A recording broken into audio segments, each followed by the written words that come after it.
Искате да смените помпата за източване на съдомиялната машина. С тези стъпки ще я поправите за 0 време.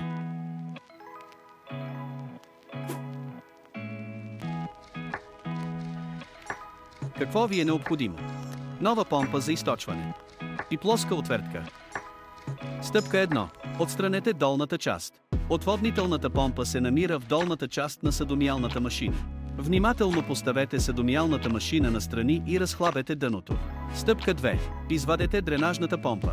Дренажната помпа в тази машина е прикрепена към корпуса чрез система с щръкване.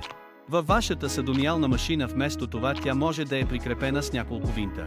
Разхлабете дренажната помпа и я извадете от уреда. След това изключете кабелите от старата помпа. Стъпка 3.